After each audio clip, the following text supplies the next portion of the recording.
Are you an ambitious leader ready to break through limiting beliefs, align with your purpose, and thrive in your career without sacrificing your well being or postponing your true desires?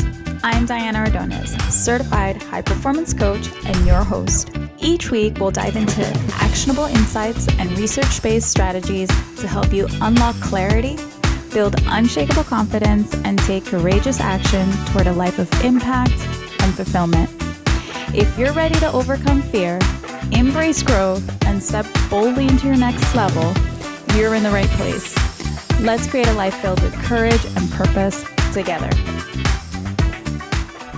Welcome back, everybody, to the Courage and Purpose podcast. Today, I am joined with Angela Robb, who is CEO of the Karma Spa, Lounge, and Beauty Bar. And I met her at my very first networking event in North Carolina at GlowCon, and she was the keynote speaker there. And I'm so excited to have her on because she had such a beautiful story, and I was so inspired by her message that I needed to bring her on the podcast. Thank you so much for joining me today, Angela. Thank you for having me. I'm very excited to be here. Thank you.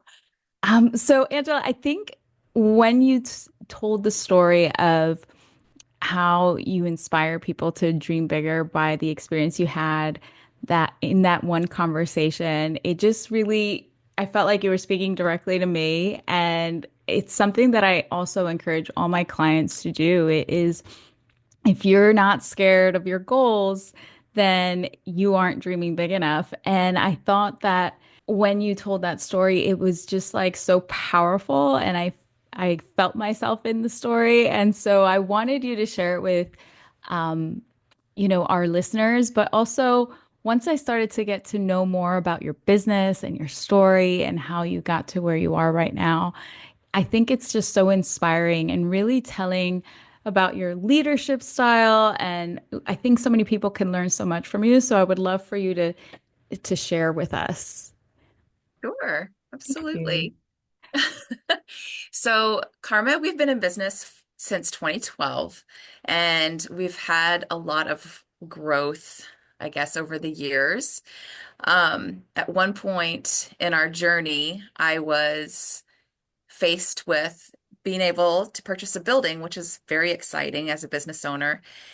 And we were in a smaller space, about 2,500 square feet, and I was considering purchasing the building that we were already in. Because it would have been easy, right? It would have been, we wouldn't have had to move again. That was already our second location, due to growth. So, I was standing in, it was a house converted into a salon. And so I was standing in the kitchen with some of my trusted sales reps that had become friends and was talking with them about, is this right? It is easy, but it's not really what I envisioned for my space. And one of the gentlemen looked at me just right in the eye and said, you know, if if you're not dreaming bigger than you are, then or let's see, what did he say? See, I've already messed it up. He said, your dream, looked at me and said, your dream isn't big enough, essentially. Like you said, if you aren't scared, really scared, then you're capable of so much more. And so it really struck me because I was choosing that path because it was easy, right? And ultimately, whenever I thought about what he had said to me, is it was so profound. I thought about it for a long time, and I was like, yeah, this really isn't what I want. I was just choosing it because it might be, well, easy, right? So I started looking for more real estate and found the space that we're currently in, which is 5,000 square feet. So we are doubling our space. And I think everybody that I told where we were going, what I was thinking, they were like, "Oh, you're nuts. Why would you do that?" And people couldn't see past what it was because previously it was a pool hall. So totally, totally different, type of business from. And I just think people couldn't see. But when I sat in that space, that old stinky cigarette smelling, gross, concrete floor, wood paneling. Um, I could feel it. I could feel my space more. And it really was a leap of faith because again, since it was double the size, it was also out of my budget. I didn't know how I was going to do it. And I just tried not to focus on that so much because I definitely was feeling that that was it.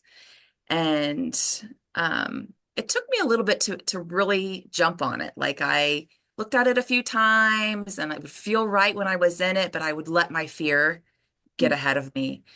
And there's a saying that goes, delayed obedience is still disobedience. Mm. And I just felt like God was pulling me, that that's where I was supposed to go. And so I took the leap of faith and I put an offer on the building and it was accepted. And I, miraculously got this huge SBA loan. And here we are, right? Like, um, it was amazing. So yeah, it is definitely taking that leap, right? And Yeah. trusting yourself, trusting God, really. Yeah. Yeah. I mean, Yeah. I love so much of what you said. That's such a powerful quote too. Delayed disobedience is still disobedience. Yeah. Because I don't think many of us are thinking about our fear as disobedience, right? When we have Right. that calling on our heart and Yes. it says, you know, this is your dream, go after it, and we don't, that could be disobedience to God, that we Right. are in essence saying not trusting him and Mhm. also not listening Yeah. because of fear, as opposed to how sometimes we think of it more as being responsible or realistic or Yes. um, you know, not being reckless or Right. or a risk taker. Or Or even just thinking that it looks like something different. Like it always reminds me of the story of the guy who's in the flood, right? And he's on his roof and he's praying to God, Lord, please oh save me, and then a boat comes by with somebody and he's like, come on, jump in. And he's like, no, God's gonna save me. Like God has sent like all of these different ways to yeah. save him. And the guy keeps going, no, go ahead. God's gonna save him. Like there's so many things that he puts in front of us. We just have to take that step in faith, right? What I And hear sometimes in it's that, really scary. Yeah. yeah, like what I heard in that is you saw the opportunity as opposed to looking at it as a risk. You said, this is the opportunity God is putting in front of me. If I don't take it, it's like I'm not accepting kind of the gift that God wants to give me, right? Yes. Yeah. It's kind of like that lifeboat. Like I've been praying about this dream. I've been praying about this dream, and Yes. he gave me an opportunity and I didn't take it. Yes. Right? Yeah. I love that. And how And many opportunities are you going to get? I mean, like, you know, yeah, yeah, so. there and I read my daughter this book. It's called how what is it? It's something like about a chance, like how to take a chance, something like that. It's a very cute book, but what I love about it, and it's like a whole series. Mhm. I'll have to look it up so that I can actually reference the right title, but it's oh, what do you do with a chance? That's it. Because the series is like, what do you do with a problem? And Mhm. yeah, and so it it in the story, it kind of gets to the part where like these chances come up and they're illustrated like it's a more tangible thing than, what we think of as a chance. So it like illustrates it so that in a child's mind, you can kind of see that it's this like magical thing that you can either pursue or not. And it talks about like how you can allow other people's opinions kind of, influence whether or not you take it. And it talks about how when you don't take the chances, you start to Mhm. notice that they start coming around less often. right? Mm-hmm. And I think that Yeah. it's just so powerful to even the reason I got the children's book is because I think from a very young age we are taught to be very safe, especially Yes. as women. I think that's definitely true for women more so than men, but I think in general, even in my maybe speaking generally more in my culture because I that's how I grew up, but in general, I think we are taught to do the safe thing, to Hmm. be careful. Right. I saw this um, story once about like being at the playground and how, the minute a girl starts to climb up on things, it's like, be careful, don't Yeah. fall, right? Yeah. And so like very early on, we're kind of putting that thought in what become adults' minds to Right. be afraid of failure, Right. essentially, right? Right. Yeah. And and so then people, me included, right, have a hard time distinguishing between what is our own fearful thoughts versus what is that still small voice from Right. God kind of guiding Hmm. us and giving us wisdom and intuition. What people call intuition, I, Right. I feel is really the Holy Spirit speaking to us silently, right? And Yes. so, how do you connect with that and know the difference, right? So, how Yeah. did you know? How do I know? Oh, you're asking the hard question. I mean, it's not easy to know which voice to listen to at first. I think it comes with a lot of prayer, a lot of meditating on what it is you're seeking answers for. And I wasn't always super great at that. I've gotten better at that as a business owner. But yeah, I think God speaks to us in whispers more often than he does in loud bangs. So I think a lot of times that first loud thought you hear is really you, right? Your Hmm. ego, trying to protect yourself to stay where you're at. Right. But it's the small voice when you're really quiet. That's the one that you listen to. Yeah. I had a coach ask me that question once when I was Hmm. struggling to like to know my own, like Yeah. for myself. Like I don't know when it's my fear. I don't know when it's my intuition. I don't know the difference. Like how am I supposed to know? I just said, well, has there been a time in your life where you felt like you really just knew, like you Hmm. had a sense of intuition, and I definitely have had moments like that. Hmm. And I guess what I realized was similar to what you're saying is like it's just a knowing Hmm. versus this like these fast thoughts, right? Yeah. It feels fast and chaotic and Right. rushed and just la like you said, louder. Hmm. It's usually my fear. If it's Hmm. this, like, I just know it's right. I can't Yes. There's explain the it. peace. I don't, Yeah. because it really doesn't come with much of a rational explanation, Yeah. Right. right? Because it Right. does seem like not, Mm-hmm. doesn't make any sense. Like there's so many reasons not to do it, I Mm-hmm. guess. When you say it doesn't make sense, it's really like there are a lot of reasons that I could have for talking myself out of this, Mm-hmm. but I just know. And I think that's uncomfortable for a lot of people. Sure. So when you said people didn't see it, Hmm. I totally understand that. And there's so much power in that because you had such a clear vision in your mind's eye, and there's Hmm. no way to kind of like give that to someone else, right? And that Exactly. Right. confidence. Right. Yeah. Yeah. I know. Kept telling my team, trust me, it's gonna be perfect. I promise. And now people walk in, especially people who have lived in the area and remember what it was prior.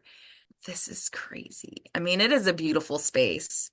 And we tore everything out from the studs. So it's all brand new basically, but yeah, it's a beautiful space. I love that. And Yeah. that. gives other people confidence, right? Like Hmm.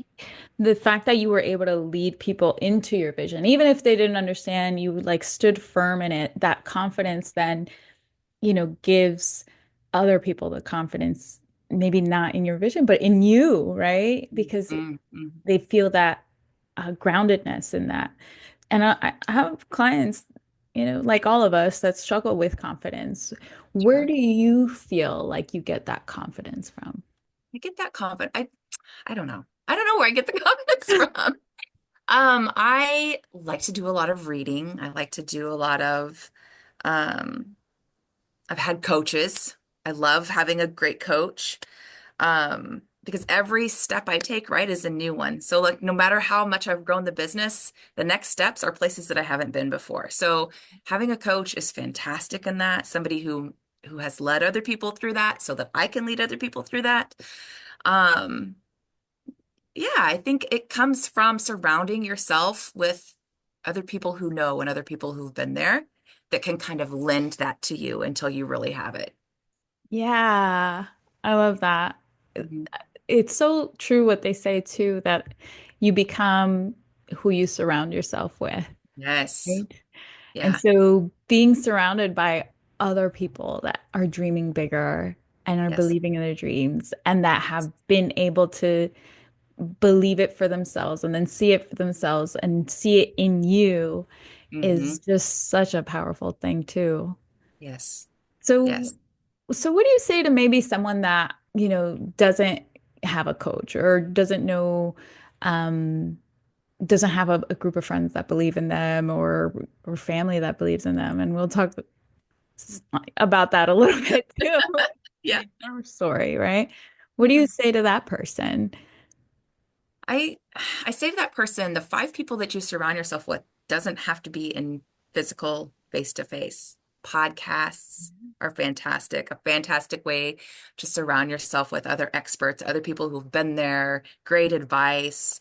Books are great. But podcasts have really actually been a huge help for me. Um, yeah, I mean, you can find those people in masterminds, uh, Yeah. you know, I love different how this places. It doesn't have to be your friends and family. Yeah, I love how this is kind of a full circle moment, right? How you found inspiration through the medium of podcasts. And then I know you mentioned you had your own podcast at some point. Yeah. Now you're on other people's podcasts. And so now you're that, voice, inspiration, confidence that you're giving to other people. I think that's powerful too, is that, once you walk that journey, then you become that for others. Hmm. So I know that you weren't always surrounded by people that believed in you. Tell us about your journey to becoming a spa and salon owner, right? Was it like you got out of school, you knew that's what you wanted to do, and you did it, or did you take a detour? I took a detour. And not necessarily for because people didn't believe in me because I have a fantastic family, but I think I got stuck in choosing what my life path was going to be, thinking that I was going to make them happy by doing something different. Um, I always kind of knew that I wanted to be a hairstylist, but I got caught up in, oh, I would be the first one in my family to have a bachelor's degree and graduate college, so I should go do that and make my family proud. And so it took me a long time. It took me 11 years to finish my bachelor's degree, because it wasn't what I wanted, right? But I finished it. I did it. And then I went to cosmetology school. So I was a little late in the game compared to a lot of people who graduate high school and go straight into the industry. I mean, I'm thankful for the path that I took because it gave me a lot of life experience. Um, but once I graduated cosmetology, I went to work for a salon in my hometown. And the guy he had been in business for a long time and he had a beautiful place. And so I went to work for him and he took me aside one day. Again, I'm a little older in the industry. And, because some of my peers had already been in 10 years after graduating high school. And so he took me aside one day and he said, Angela, you know, your husband makes good money. I just don't know if this is going to be the career for you. You don't really need to work. You're not really super good at it. Maybe this isn't your path, basically. Tells me I'm never going to amount to anything in this industry and that I should just quit because my husband makes enough money. I was like, huh. Yeah. I mean, I think a lot of people that would crush them. And it did crush me for a minute.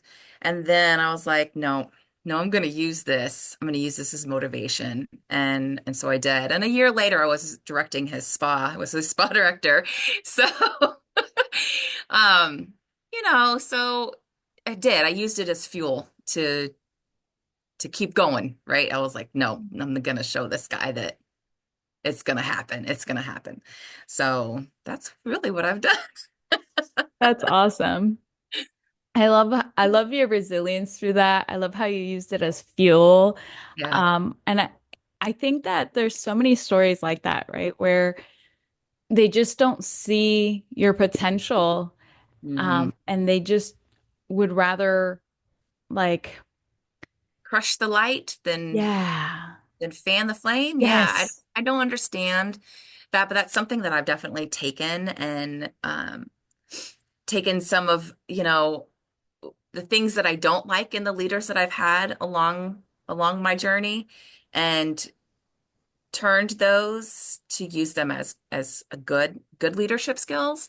And Mhm. that one is probably my biggest driver is that I'm very careful when I coach my team to figure out what it is, right? Like if something isn't working for them, it's not necessarily because they're never going to amount to anything in this industry or they're never going to be successful or they're never going to have a full clientele or whatever. There's something in there that's missing. And so we've got to figure out what that is so that you can coach them and guide them through that or or steer them in a different direction, maybe. Maybe not altogether out of the industry, but in a different direction.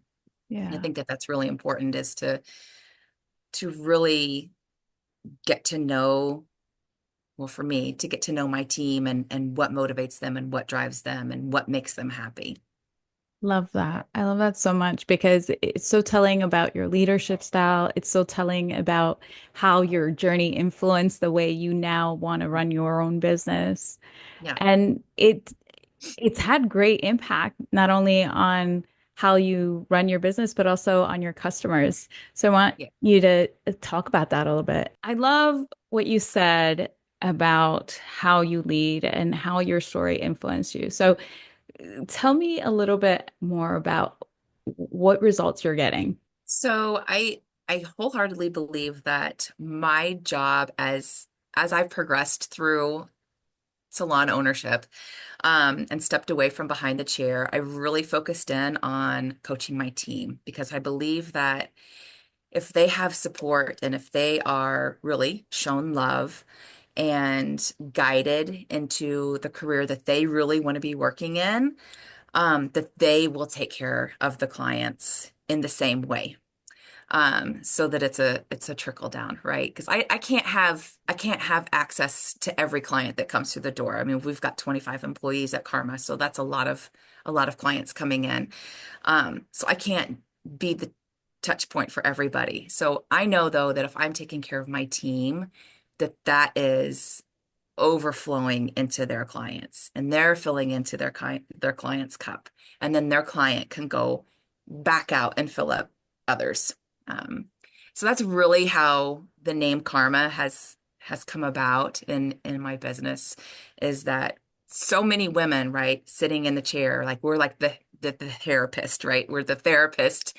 And so many women come in and they're tired and they're taking care of their kids and they're taking care of their husbands and they're working a job and they're doing all of these things and they're feeling guilty, right, about coming in and having their hair done or having a facial. And so it was really important to me that the moment that they step in the door, that they're in this bubble, right? This bubble of their own world that they can just kind of forget for a little bit and refill themselves and rejuvenate and all of those relax words, right? So that they can go back out and continue what they're doing after being filled up. And so that's what I do with my team.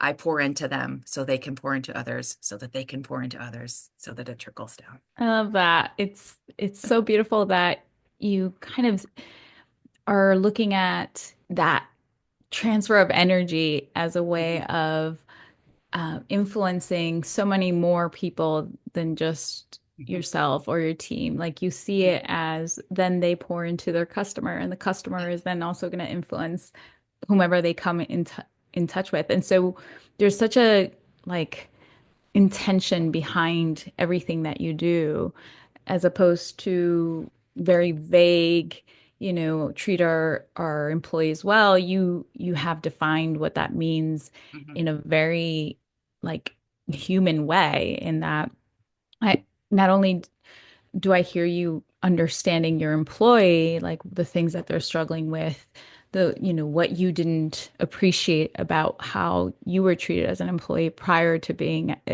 a spa owner yourself, but you also have like a very tangible um, understanding of your customer too.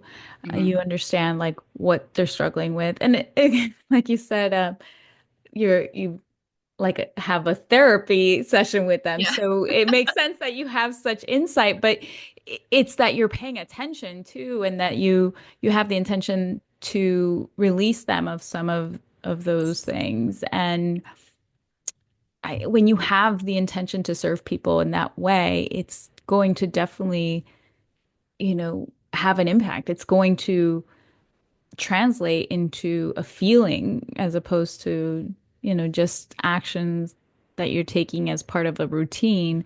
There's an energy behind how people feel, and that, creates a certain level of attraction as opposed to just always trying to, I guess, sell. But there's a certain aspect of Yeah. business that always is going to uh, involve selling. But I heard Dean Graziosi say this the other day, where he's like, it's a service. It's almost like you're doing someone a disservice if you don't sell them a product that they really could really want and need and benefit from. Like Sure. you want them to have the experience.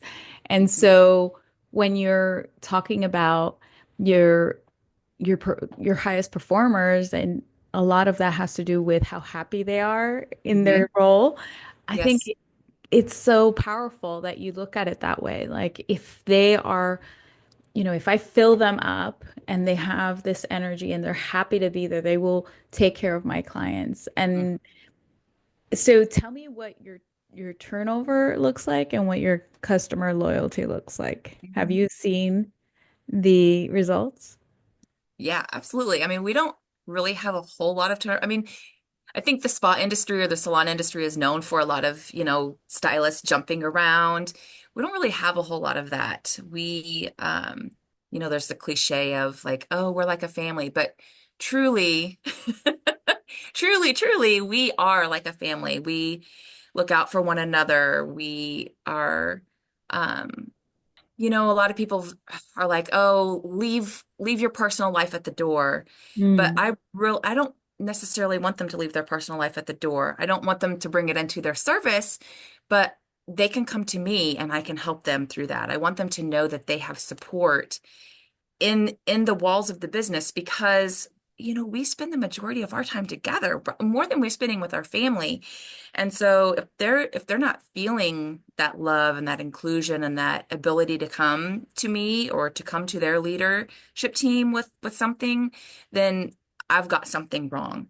Um, because that will then trickle down into how they're treating the guests that come through the door. I feel like if they're allowed to speak to what's going on, outside of that, it's a lot less likely to happen in the service then. Yeah. I think that's so like human, I guess. I can't think of a different, a business Yeah. word for it. It's just like it is like a connection that you offer your employees. It's like I don't just want you to be a robot. I want you Right. I understand that you're a human and you Yeah. have a life and you have stressors, Yes. and rather than like bully you into doing a good job when you have all of this weighing on you, let me help you carry it Yeah.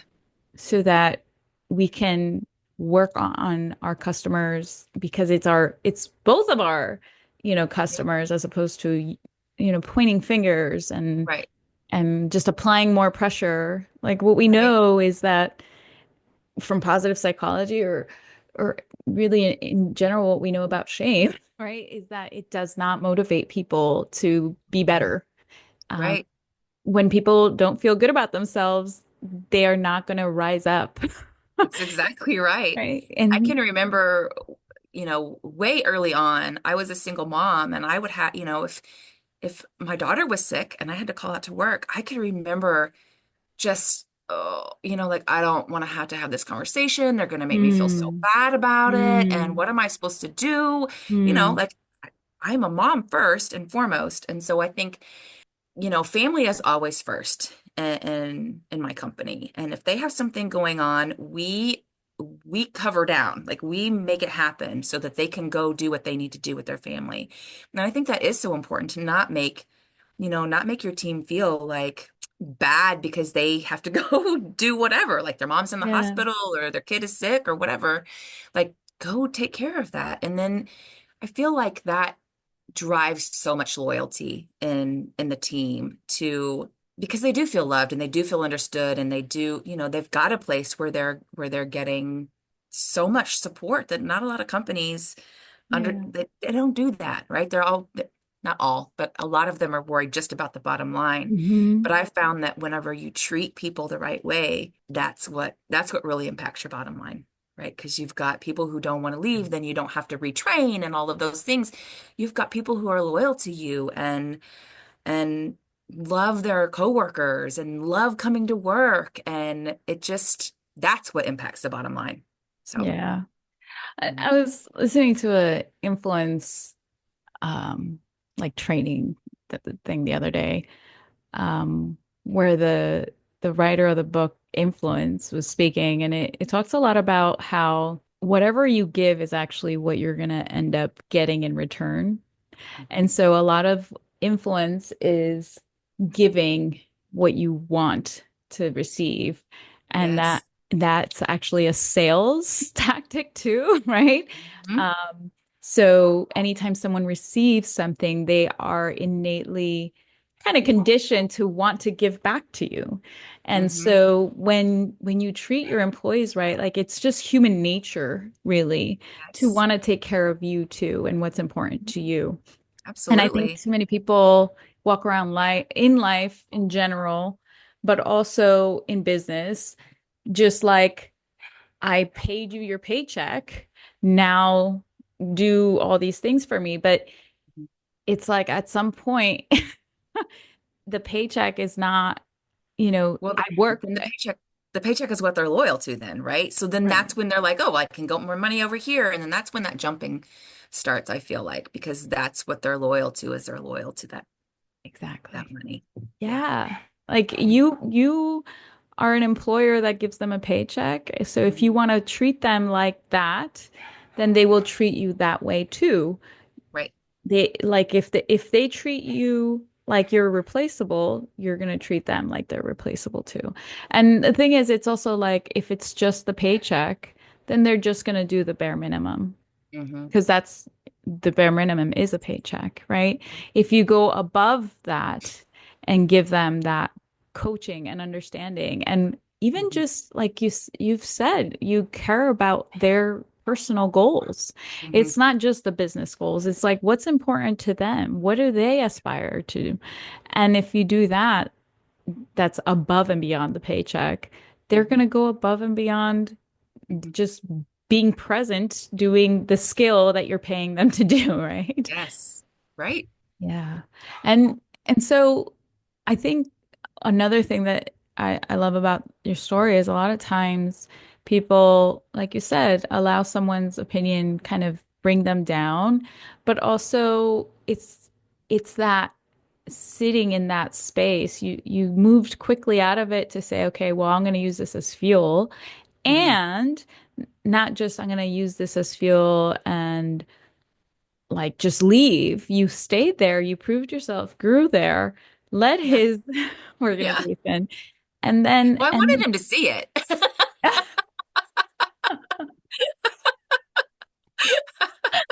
funny. That actually reminds me of I had a client once that I talked about like FU energy. And while I think that does get you so far, I think if you stay in that space, it does limit you. I always say it's not about like watch what I can do. It's like watch what God can do. And I think Mm, that's eventually where you got to, right? It's like if you were in your own strength, well, you watch me, um, right.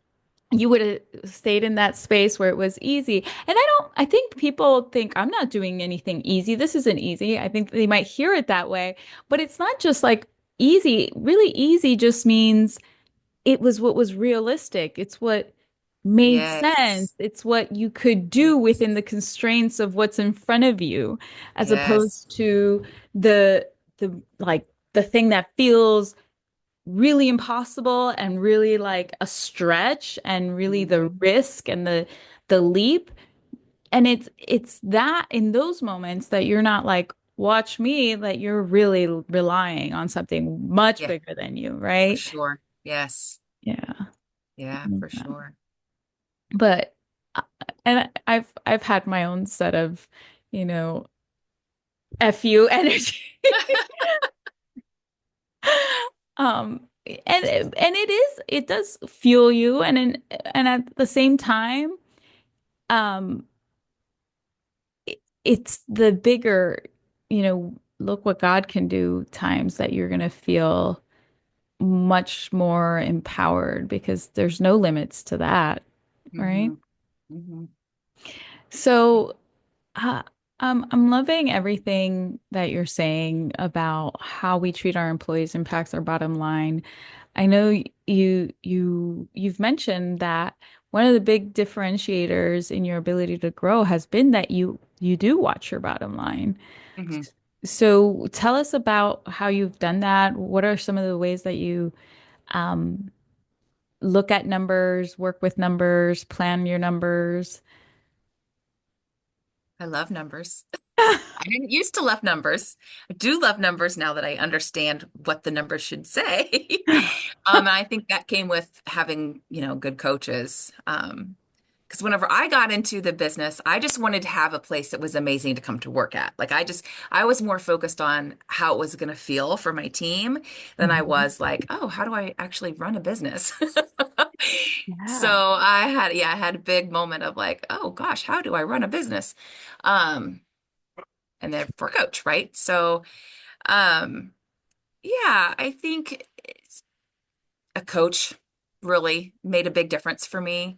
But I do look at those numbers, and sometimes the numbers tell me that maybe there is unhappiness, right? Mhm. Maybe a team member needs a different kind of um, outlet. Like maybe they're really tired of doing A and they should be doing B. And I think that really does come down to the monthly coaching that we do with our team and really making sure that they still love what they're doing because under the cosmetology license, they can do a lot of things, right? They can do nails, they can do skincare, they can do hair. Um, so really figuring out, are they feeling stagnant? Maybe they need a class or something like that. I think the numbers say a lot more than just is the bottom line healthy. It really shows a whole picture um, of the whole bit of the whole company. And this is so important for all industries, right? Like You talk about like I come from software, right? Software development company, and you look at your KPIs, you talk about sales, yes, that is a bottom line, but there are other indicators that your Mhm. team is not happy, Right. like how long is it taking to get software out? How often are we finding bugs in our software? Hmm. Um, how much are our clients actually engaging with the product? Things like that. And I think they're all kind of translatable to different industries. And I think, like you said, when you look at those numbers, I think it's so powerful that you say maybe people aren't happy as opposed to what I've seen be done in the technology industry, which is maybe we just need to add more pressure, more deadlines, more, you know, uh, Right. like beat them up even more. Yeah. Yeah. Well, my goals aren't their goals, right? So like I can say, "Oh, well, I want to hit this number," but they don't know why I have that drive. I have to put it to them in a way that would motivate them. So, Hmm. we do a lot of questionnaires I mean, what a lot of people would think are silly, like give me some $25 things you would like to have, give me some $50 things. Hmm. What are you saving up for? We do a lot of questionnaires like that so that I know how can I coach them? What drives them? Like they really like to eat at Yeah. this restaurant, or she loves her Starbucks coffee every day. Like what are the little things that make them super happy, and how can I coach to that? Or maybe they want to drive a certain car, or maybe they're saving up for a house or a Disney trip for their kids. Like, how can I coach my bottom line for them to make sense so that they want to hit it? Mm, I mean, I think that that's super important. I love that. So or actually while I was a product manager, I was pursuing my master's in industrial organizational psychology. And I eventually uh, got that degree while I was still kind of working that other job. Mhm. But it really did change my perspective about how to lead teams. And I thought that was so insightful too, is how to motivate people is so different Yeah. for everyone. Yeah. And and a lot of industrial organizational psychology is also like developing employee surveys. And Hmm. I love actually the questions you have aren't the types of questions that you ask in these employee surveys because they're so specific. And what I love about that is in marketing, when you have your avatar, you are that specific to talk very Yes. directly to your target customer. You have to know like Yes. what are their routines, what's Yeah. really important to them, what are their Yes. pain points, and to like shift that to your employee is your avatar. How do you motivate Yes. them to Mhm. buy your product, which is Yes. like the what you want them to buy is like you want them to drink the Kool-Aid that this is the best place they ever worked. Yes, absolutely. Yeah. That's exactly right. I love that. Yeah, I want them to buy into my dream, but it's different. Well, it's you put it into the perspective of their dreams. Yes. And so I Yes. love that you take the time to really get to know each and every one of them because you're right. What motivates one person could be it's kind of like love languages, right? What motivates Yeah. one person could be words of affirmation. So they just need a lot of Mhm. encouragement. But what motivates another person might be gifts. So yeah, they might want a bonus or, Yeah. you know, Right. and for someone else, it might be that they love to learn and Hmm. they feel stagnant and they're no Yes. longer working on, or they like change. They're no longer working on novelty projects. And I Right. think that you've really hit the nail on the head when you talk about the performance isn't going well. Someone's not happy. Mhm. What is it that we can do Right. to hire that? And so I think a lot of people are probably listening, feeling like, I can't do all that for my employees, right? And so obviously, a CEO of hundreds of employees can't know each of their employees one to one, right? But what I've seen you do as you grew your organization is that you've managed that very well. And so, how did you do that? So you're right. So if you've got hundreds of people, that is hard to do, right? But you've got your core leadership team and you can do that Hmm. with them. And then you instill that in them and then that trickles down, right? They know how good it feels to have somebody actually coach to them personally, that that's what they want to do with their team. So while you as one person can't reach 100 people, you can, but in a different way. Yeah. So yeah, that's how I've done it. Because I think they say one manager for every seven people or something like that's like Hmm. the number, the magic number of how many people you can influence at one time. Hmm. Um, so yeah, I have a management team and I pour into them with everything that I have, and we have a book club, and we have different little we'll go out to dinner or whatever it may be, so that I'm pouring into them outside of the company too, because I think that's also important. Yeah.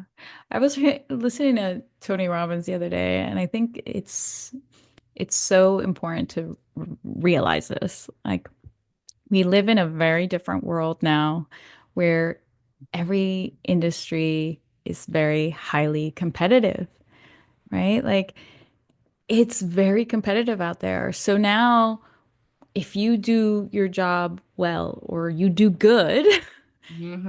you're gonna get poor results. And if you do excellent, you're gonna get good results.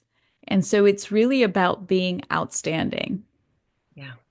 It's no longer like good enough is gonna get you the results that you're looking for, because there's so many other places to work. There's so many other things that people can do. The internet changed things for people. It gives anyone the reach that they wouldn't have had, in a previous world. If Hmm. if a colorist or a massage person or even a software developer decides that, you know what, I'm really unhappy here, they can either do their own thing or Right. go find someone else and get exposed to them, and they can work for anyone remotely at this Right. point for that kind of a Yeah. job. Um, or they can just open up shop and provide services in people's homes. Like, there's just too much opportunity Yeah. to just do good well enough. Yes. It really is about going above and beyond and being outstanding so Hmm. that you can get excellent results. Yeah. And book clubs, people are probably listening like, oh, we don't have time for that. It's like, look, you will never grow your business as much as the person that's working on themselves and therefore also helping their employees work on themselves. Like, someone that doesn't work on themselves doesn't have the same results as somebody that's always just working on the business, because so Hmm. much of it is our mindset, Right. is, our way, our perspective about how we work and what makes us more effective and efficient. And so you can't always work on the business. You have to grow the people. Yes. I think that's you've been such a great example of that. So I know that also sometimes leads to, and you talk about this in your own words, but I can imagine that when you're giving people a lot of empathy and compassion, there's got to be some people that at some point take advantage of that, right? I don't know. So what has your experience been with that? Yeah. So I, whenever I first started my company, I lacked boundaries big time. People walked all over me because I wanted to make people happy, right? Like to be good in this industry, they say you have to have the heart of a servant.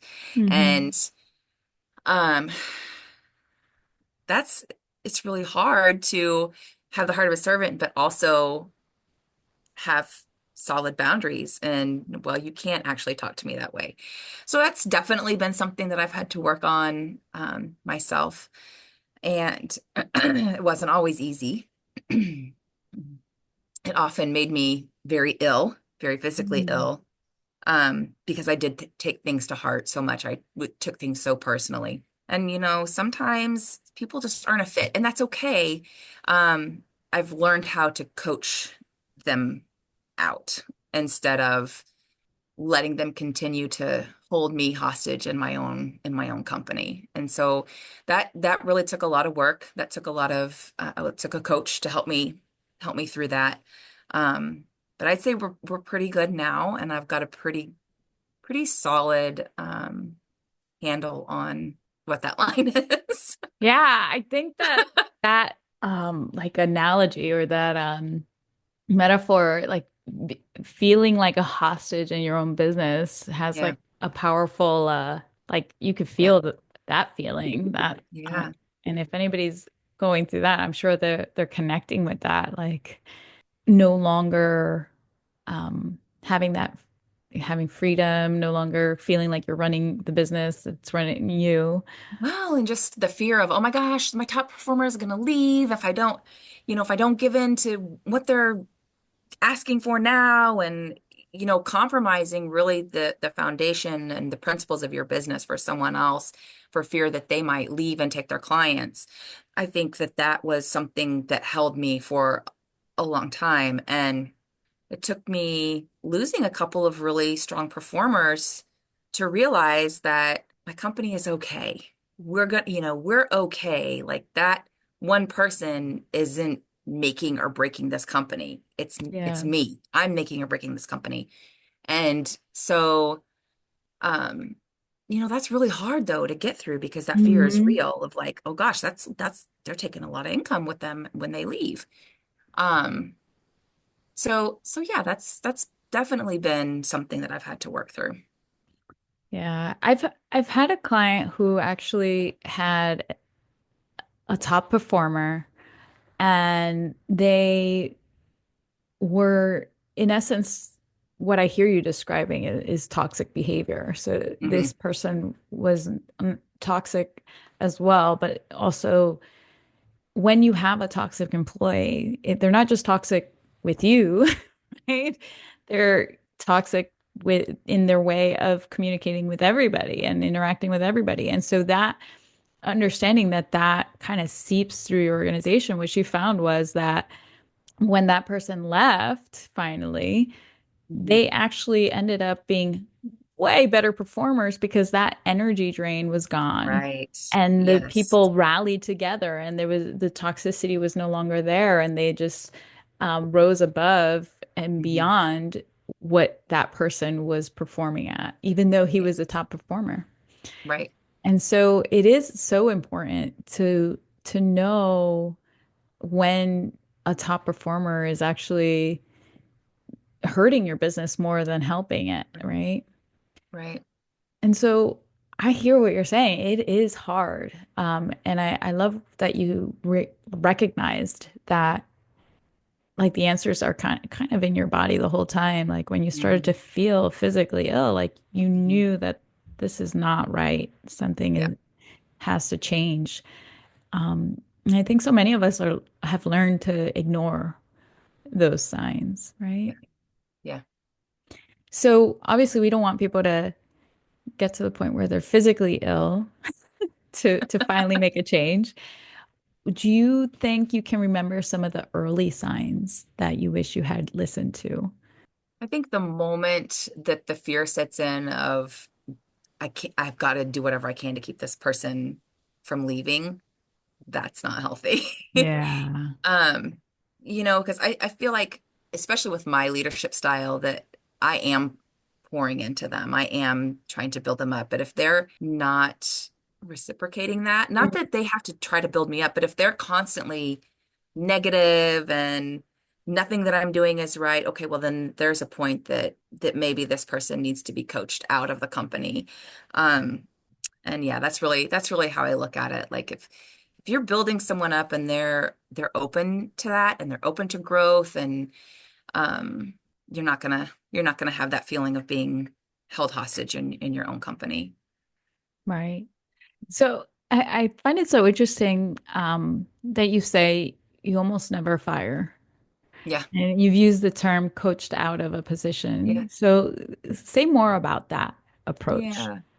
I think, like I said, if you're coaching to their dreams and the things that make them happy and something still isn't working, there has to be there has to be a meeting where you sit down and you say, okay, what is it? Is it you're not happy in the industry anymore? Is it that really you just feel stagnant here and you just need a total change? Like, what is it? And I think you get honest answers from someone who you're willing to sit down and really figure out what the issue is, than just coming at it in a negative way. Like, why aren't you hitting your numbers and why aren't you hitting your goals and why aren't you in a good mood? You know?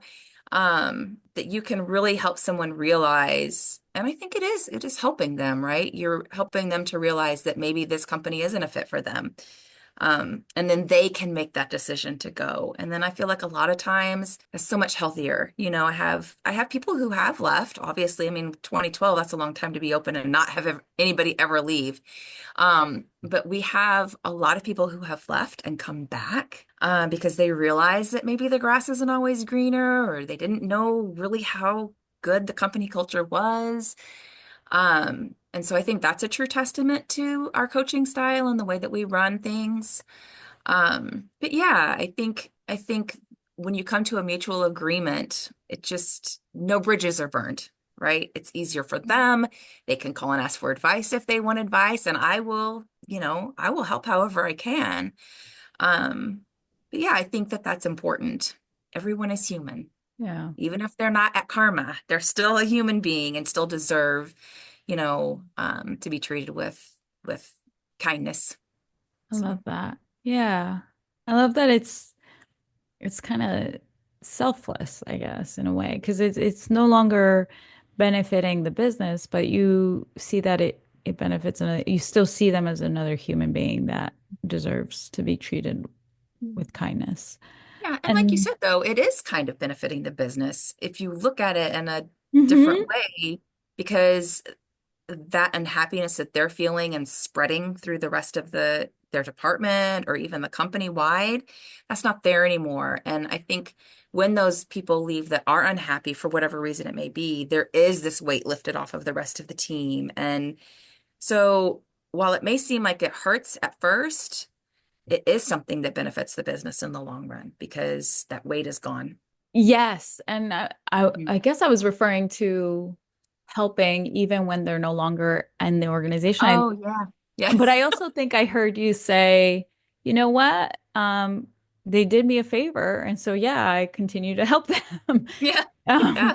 but Yeah. also, I think if you zoom out even further, um, when you have somebody that leaves and they feel your warmth still, they're they're going to want you to succeed too, right? Like there's no bad energy left. They want Right. you to continue just like you want them to succeed. They're going to, it's that back to that thing, like you give what you want to receive. And so if Yes. what you're giving is the desire for them to be successful, even if it's not with you, they're going to also want you to be successful. And that could, translate into maybe partnerships in the future or referrals or maybe they become Yes. a client, you Right? know? Yes, no bridges burned. There's Yeah. actually a verse in the Bible. I got to read it. It's Proverbs 11:25. It says, "Whoever brings blessings will be enriched, and one who waters himself will be watered." And that is so beneficial to have in your mind as an owner or even or anybody really. It is that golden rule, right? That we all had above the blackboard in kindergarten. Um, it's so important. And I've actually had other spa owners reach out to me, that are like wits end, like how I see your culture is amazing. Like how are you doing it? And so I've gone and met with them. And I think a lot of people think that just because you're competitors, that you have to have that competitive attitude all the time. And really Yeah. that's not the case. There's a client for me, there's a client for you, and we both do things differently. And we have different cultures and we have different personalities within the walls of the company, and there's enough to go around for everybody. And yeah, I can help you, and of course let's talk about it and what's going on with your front desk. And here's how I worked through that, and it may work for you and it may not, but this is, this is an idea. And I think that that's so important, and I think it's something that a lot of people get caught up in, is that I can't talk with my competitor. Well, Mm, that's not true. You can have a lot of a good back and forth of bouncing around of ideas with someone who's your competitor. yeah. I don't Mhm. know if the mindset has changed, but I had a company leader once use the term, not once, that like this was a term frequently used within the company. Um, that was used frequently, but it was like in that time I heard it a lot. It was our, they're going to steal our lunch when referring to our competitors. And I was just like, I, I don't know. I just kind of, I was young, I hadn't learned a lot at the time. So I kind of just like took it for what it was. And then as the years went on, I questioned it more and more and more. I'm like, because the truth of the matter is like you said, you cannot be everything to Mhm. everyone. You have a client that you cater to, and Mhm. that's what makes you the ideal service provider for that client. If Yes. all of a sudden you try to be that ideal service provider for the client that goes to the competitor down the street, you're going to try to be two things, two Right. totally different things at the Yeah. same time. And in different industries, this manifests in different ways. But like in the software industry, that could mean that you've watered down your software to now not be the greatest product for either of them, right? Right. And Yes. and in the spa industry, it could mean, maybe the spa down the street is you get in and you get out quickly at your lunch hour, and this one is you relax and you forget about your day, and Yes. that's who you're catering to. But now if you try to do both, neither of them are getting what they want, right? And so it's like be authentic to your brand and understand Yes. the client that you're trying to serve. And when you start to compete with competitors that way, recognize that you're really being centered in fear as Right. opposed to an abundant Yes. mindset. Like, be honest with yourself Yes. at minimum so that Yes. then you could decide, okay, well, then I'm not going to run my business out of a fearful place. I'm going to run it from an expansive, abundant place where I trust that Right. the right customers are being brought to us at the right time and that they're going to pay the premium for the premium service if that's what I offer, or that they're going to really see the value in the unique way that I'm different. Because Mhm. I think a lot of us, even when I was starting my coaching business, and even now, I sometimes struggle with it. Like when you become a business owner, you want to help everybody, Right. right? You want to be Yeah. able to help everyone, give everyone your service, give everyone to have your product. And so it becomes really hard to get clear on your branding or your um, niche per se, Right. and because you feel like you're excluding a bunch of people. And yet, in that process, that means you don't talk to anyone directly. And so it's so easy to Mhm. miss you. Where Yeah. if you speak their language and that's exactly what they've been looking for, you're more likely to attract them and maybe some others that, like other things that you're doing. But it still goes back, like you said, to faith, because when you're competing in that way, it's because you're fearing that they're going to take your customer. Right. And I always say, like, you're either always centered in love or in fear. And Right. love is abundant. It's where you step into courage to be innovative and creative, and it is about asking the right questions. I heard you say, ask, instead of asking your employees, why aren't you doing this? Why aren't you doing that? What is it? What is it that Mhm. would make you happier? What is it that is getting in the way? Like, what is it about this that you don't like? Or what is it about this that is making it hard for you? I think why I carry so much judgment, and it goes back to that shameful place where you aren't motivated to do work. You're not gonna step into your best self if you're feeling judged and shamed. And Right. And that is relevant to even the way we speak to ourselves, right? Yeah, for We sure.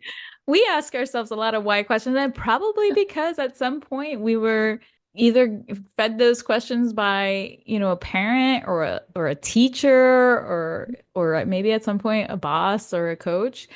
And I think we have been programmed to punish ourselves rather than get curious. Um, and with the competitor questions, it's like, what would make me the ideal product, brand, service for this customer, Mhm. right? Um, I think why asked with curiosity, I know I take a firm stand on take that question like out of your vocabulary. I think it asked with curiosity, it could be helpful. Like, why did they choose them over them or something like that? But I think it's actually always a better question when you don't ask why.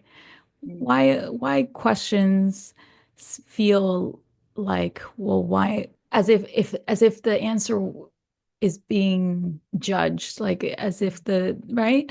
Mhm. And I think there is the exercise too of the 7 layers of why that Dean Graziosi also goes through, and I forget who went through it with him, but it is about also knowing like what is it that is most important to you, understanding people's why. Like it starts with Why is a Powerful Book, Mhm. Oh my God, Simon Sinek. And it, mhm. Yeah.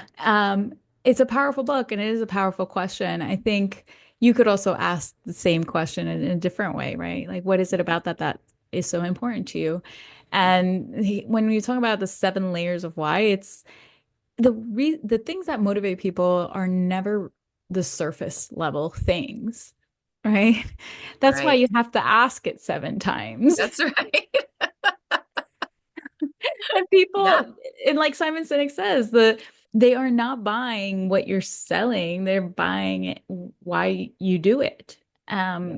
And so for you, the why is I want people to be, or women to come in and like be able to just unload all that stress. How much more powerful is that than, I just want to color their hair or you know what I mean?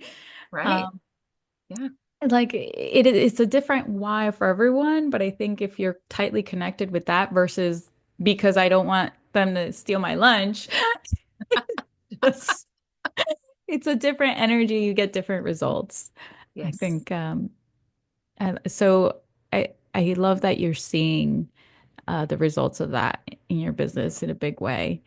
Um, and so what's next, right? If you're already you accomplish kind of this big picture vision for your space, you're running a team now, you're successfully operating in your vision that you had all those years ago. What is your next vision, and when will you know that that opportunity has presented itself? So the next vision, the easy vision. Ah, We'll do this one first. okay. Easy vision is to build up my company, be able to sell her to somebody who has just as much passion as I do, and then retire and be with my kids. But the big dream, the hard dream, is to have a retreat center on a farm with a spa, with lots of cute little miniature donkeys and goats and fun things like that. And to really have a place where people can come and get in that karma bubble and be refilled. That is Yeah. that is that is the ultimate goal. Is to have a space like that, is to have a real sanctuary, a real retreat. And actually I wanted to touch on that too, the karma bubble, right? Yeah. So you're how did you get your name?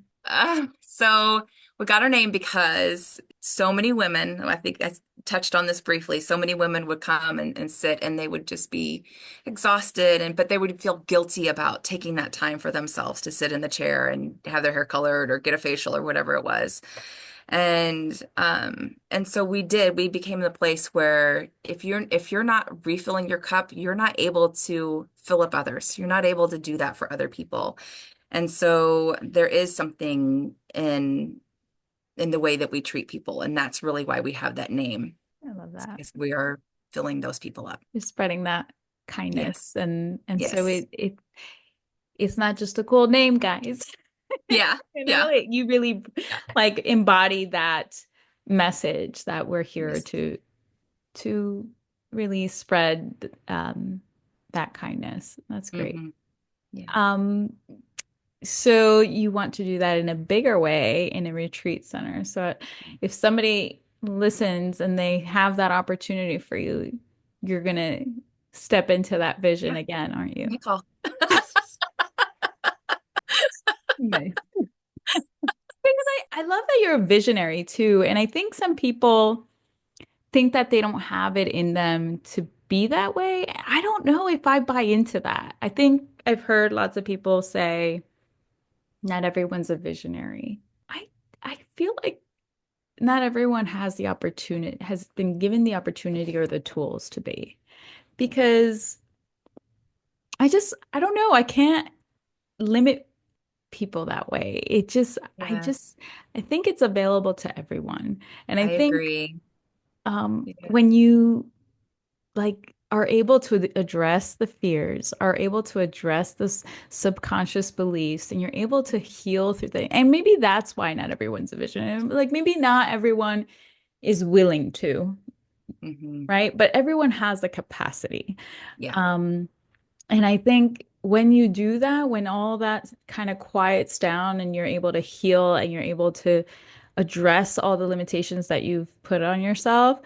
and just really step into possibility, it and not have any rules about what that means, you can start to kind of see the the things that kind of light you up and fill you up. Like you described it in such a way that you can almost see it in your mind's eye. And the more you talk about it, the more you mention it and add pieces to the picture, the more alive it becomes and the more real it becomes for you. And I think people are afraid to do that sometimes. They're afraid to want that, to Yes.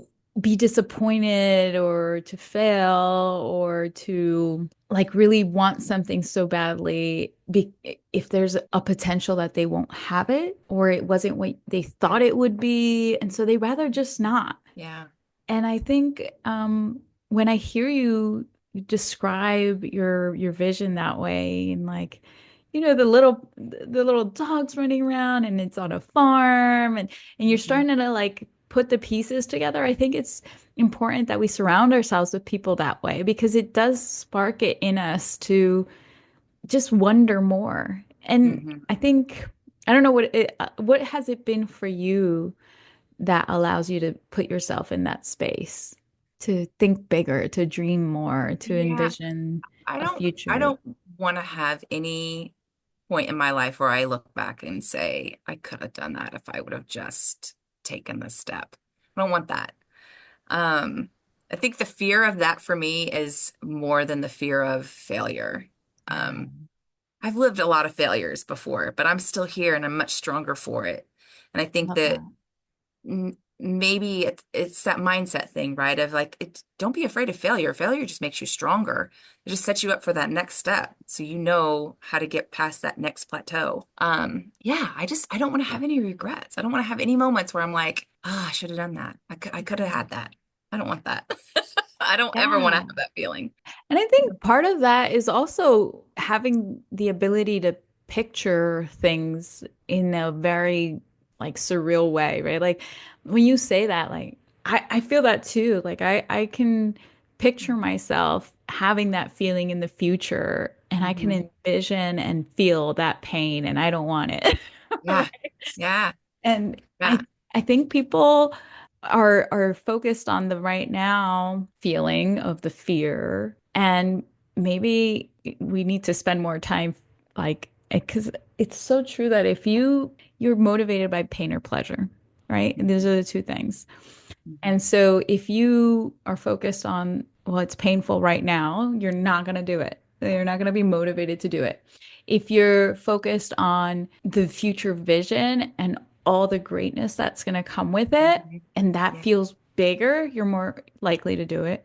But unfortunately, pain is a greater motivator than pleasure. And if you look at the pain, because it's going to come with pain regardless. You either experience the pain now or you experience the pain later.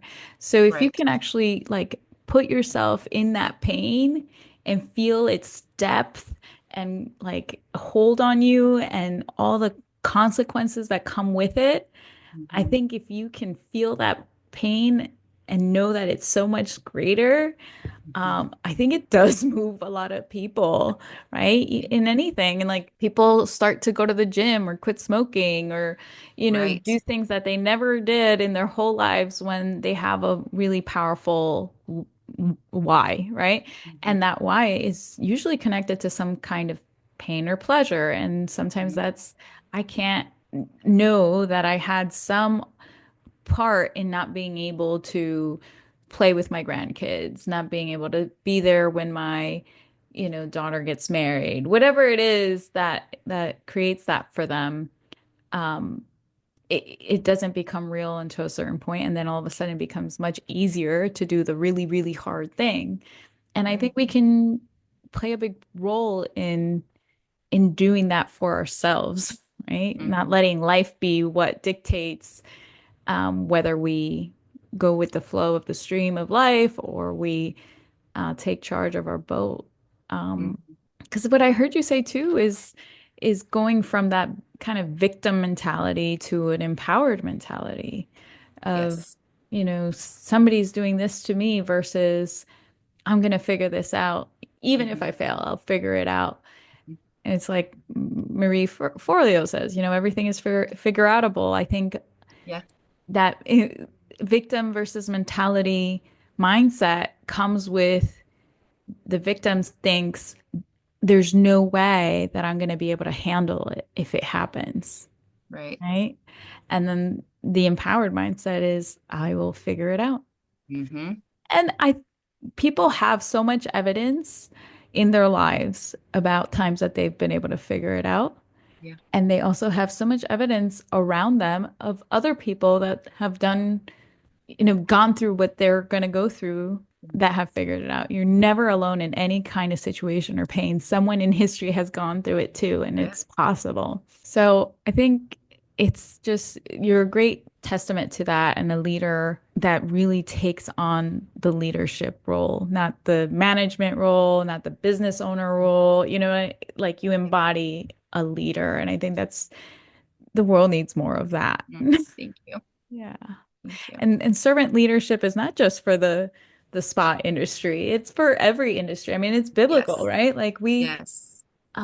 we lead by serving, and it's a role that we're gonna be leaders in our lives even if we don't own a business. Like even if Hmm. somebody else owns your business, like you said, you manage your teams and your teams are gonna influence whomever they're going home to too.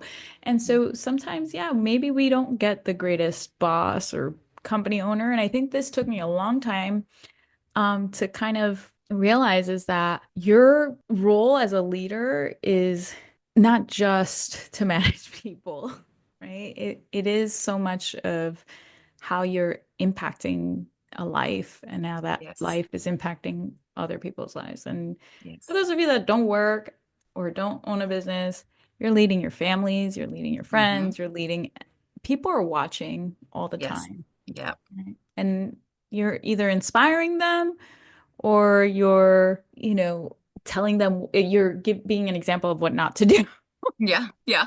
like in your case, right? And where You can you, learn from everybody. yes, Yeah. absolutely. Mhm. So this has been awesome. This is amazing. I love chatting with you today and giving our listeners an opportunity to learn from you and hear your story. I think so much of what you said is going to resonate.